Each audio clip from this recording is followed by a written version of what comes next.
The Lord be with you. And with your spirit. Reading from the Holy Gospel according to St. Luke. Glory to you, Lord.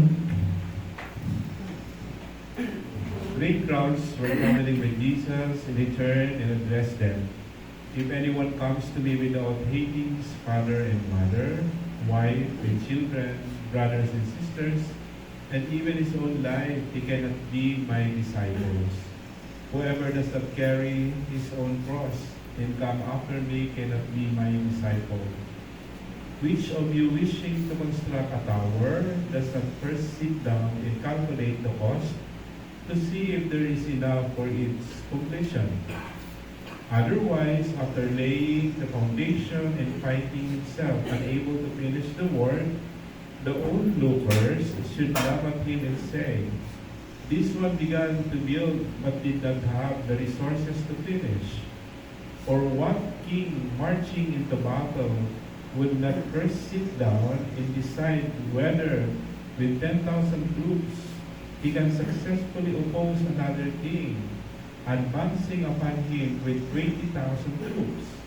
But if not, while he is still far away, he will send a delegation to ask for peace in terms. In the same way, every one of you who does not renounce all his possessions cannot be my disciples. Brothers and sisters, the gospel of our salvation. Praise to you, Lord Jesus Christ. Magandang gabi po sa ating lahat. Hindi maaaring maging alagad ko ang di tumatalikod sa lahat sa Kanya. Kayo po, teleponan niyo lahat, no? Except yung asawa niyo. Hindi niyo talaga pinalikuran. May tatlong mahalagang katangian ang isang tunay na alagad ni Jesus. May tatlo po. Tandaan po natin ito. Una po, letting go and holding on. Ano yung una? Letting go and holding on. Ang ikalawa naman po, giving up and letting God. Ano yung pangalawa? Giving up and let. Ganun talaga. So, sorry ulitin ko po. Giving up Giving up and letting God. letting God. Pangatlo po, total dependence on God. Total dependence on God. Parang tayo elementary. Hindi, parang matandaan ninyo. Ito yung tatlong katangian. Ano yung una? Letting go. Letting Letting go. go Moment. Okay. Letting go and and holding holding on. on. Ikalawa, Giving up and letting God. Pangatlo, total dependence on God. Tingnan po natin ito mga kapatid, itong tatlo ito. Ano ibig sabihin ng letting go and holding on? Nangangahulugan ito ng kahandaan sa pagbitaw sa mga bagay na pinangahawakan upang ikapit ang kamay kay Jesus na sangtunay na buo at sandigan ng buhay ng tao. Ako po, sa tagal ko po, more than 30 years na ako pare, at napakarami kong na-experience, mas lalo pa sa yung way, yung sa patay. Ang dami pong ganyan bakit gano'n, of all the people, lagi ko narinig po talaga yan.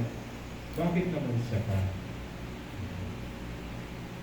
Kaya nga, ang hirap pag tinatawag ng let go, let go. Totoo naman po talaga, siyempre pag tayo ng mahal, mahirap let go. Ngayon po, pagdating siguro sa mga kapanahonan ng mga kabataan ngayon, pagdating sa, kaya nga, pinikwentan po ako nung nasa Bel ko, umiiyak na ako. Umiiyak po ba kayo? Pagdating pa nag-iwalay yung boyfriend, girlfriend. Iniiyakan pa kayo? Iniiyakan pa hindi. Kayong mag-ano. Parang trabaho lang yun, may goodness naman. Ang bilis ka ng turnover ngayon, di ba? Yun ang word na ginagamit sa, ano yun, yung call center. Di ba pag call center ka, ang bilis, 3 months lang, hindi pa agad. Walang ano yun walang attachment. Like for example, ako po, na-assign ako sa Bataan. sa parish priest. Na-assign ako sa Tondo, Manila, 3 years as an assistant parish priest. Alam niyo po, ako yung pari na nagtataka sila sa akin kasi ako daw yung parang walang pag umalis sa isang lugar, wala na akong pakialam. Totoo po talaga. Wala akong, okay, pag andyan ako, friend ko kayo. Pero pag wala na ako, kanya-kanya na. Yun ang hindi nila maintindihan sa akin. Kasi karamihan ko sa mga pari na kasama ko, umalis na sa isang parokya, nangingialam pa. Kaya nag-aaway-away, kaya di ba kamubuo yung isang pari pinalitan niya. Kasi nga, nangingialam. Very yan. Common yan sa mga kapalatibo ko. May mga petition pa, meron pang mga rally-rally, ganyan. Pero ako hindi. At saka hindi po nila alam na ako aalis na. Hindi ko na magpapadispedida, hindi. Nalalaman na lang nila, wala na ako doon. Ayoko po kasi ng gano'n. Ibig sabihin, pag alis ko dyan, yung pari na umalis sa akin, kaya bago ako umalis dyan, nagtataka sila, wala na ako sa GC. Tinatanong ko na lahat ng GC na kung nasaan man ako, tanggal lahat yan para walang susumbong. May mga sumbong yan di ba po? Comparison. Ganyan. Parang sa girlfriend-boyfriend later on, nahanapin mo na, bakit ganun siya? Bakit ganun yung dati? Yung mga ganoon. Hindi naman talaga mawawala yan. Kaya nga tinan mo, di ba, nagkakaroon ng napanood nyo ba yung pelikula na Unmarried Wife? Napanood niyo po? Naku, panoorin niyo po. Hindi po matagal. Panood pa po ni Mahoma. Nasa Netflix siguro po. Panoorin niyo po. Napakaganda po. Really, sinasabi ko sa inyo. First time po nakapanood about mag-asawa na ganoong movie. Ang dami niyong mapupulot na mga aral, plus alam niyo na pag may third party, alam niyo na yung mga sagutan at ano tawag dito, magpukorte-korte na kayo. Mga kuha kayo ng idea doon, kayo dalawa. Kinuha sila na Ang hirap talaga, mahirap. Kaya nga, mahalaga ang pakikipagkaibigan at mahalaga rin naman ang ugnayan natin sa ating mga mahal sa buhay. Subalit sa antas ng pagpapahalaga, wala nang hihigit pa sa pakikipag-ugnayan sa isang alagad kay Jesus. Yun pa ang pinakauna. Letting go and holding on. Ano yung let go natin? At ano yung pinaghahawakan natin? Si Kristo ang pinaghahawakan. Okay? Ikalawa po, giving up and letting God. Anong ibig sabihin po nito? Tanda rin ng kahandaang tumalikod maging sa mga material na yaman ng pagiging tunay na tagasunod ni Jesus. So, ano po yung ating mga possession? Diba? Narinig yun naman siguro yung rich young man, di ba po? Ang hirap talagang bitawan niya. Pinaghirapan nyo kaya yan. Tama po mali. Diba? Pinaghirapan nyo for the future. Tapos, ibibenta ko lang yung pamimigay ko. Ganun lang pagkadali yun. Diba? Yung ganun pong mga bagay.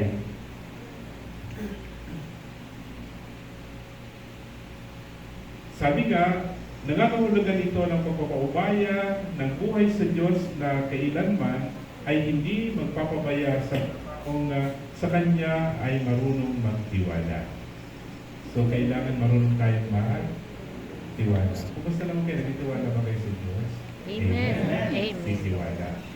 Kaya yung tatlo, total dependence on God. Ang gawain ng paghahatid ng mabuting balita ay hindi lamang gawain ng tao. Higit sa lahat, gawain ito ng Diyos at kasangkapan lamang ang tao. Naku, napakarami ko po kasama na pare na ganyan. Gusto nila pag may project sila grandiose. Ngayon po, meron kaming dyan ng assembly.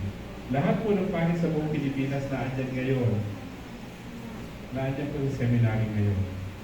At talaga namang pag may mga question na po doon, naku, ano na lalabas doon? Lumalabas po doon sa amin yung individualism. labas dun sa mga person. Ano yun? Lahat naman tayo meron pong ganyan, diba? Individualism. Alam niyo po yung individualism, makasarili. Sa totoo lang po, kami bilang mga Canossian, ano po ng competition sa amin. Sa aming mga kaparian.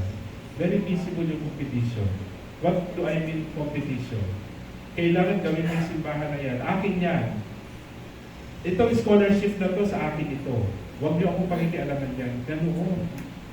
Ang hirap nilang yung tawag na mag-let go. Kaya nga, kung ang Don Bosco, alam mo ba yung Don Bosco? Alam mo ang mga scholar ng Don Bosco, magkaiba sila. Bosconian kami. Scholar kami ng Don Bosco. Sa amin iba. Kami ay Canossian congregation. Alam niyo po ano sinasabi ng mga scholar? Ay, scholar ako ni Father ganito. Nakita niyo po ang difference. Ay, scholar ako ni Father Giovanni. Pero sa Don Bosco, Bosconian ako, scholar ako ng Don Bosco. Nakita niyo po ang difference.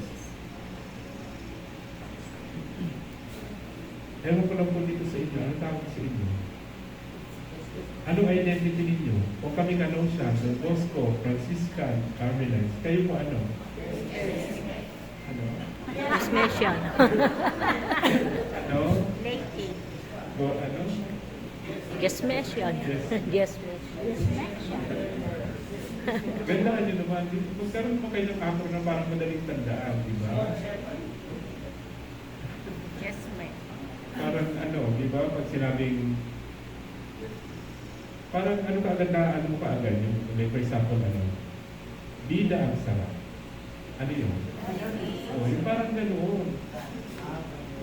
I-branded din yun. I-branded din yung parang ano, parang kakaiba siya, di ba po? Of all the very counter group, parang ang dami dyan, ang dami spa, ano pa to, Mother Bailey, mga Holy Spirit, ganyan. Gawan niyo po sa inyo na pag narinig ka agad yan, ano pa agad na good shepherd kayo? Kasi parang ang pangit ng pangit ng Francis. Yes, Yes, Meg. Yes, Meg. Yes. Parang hindi catchy.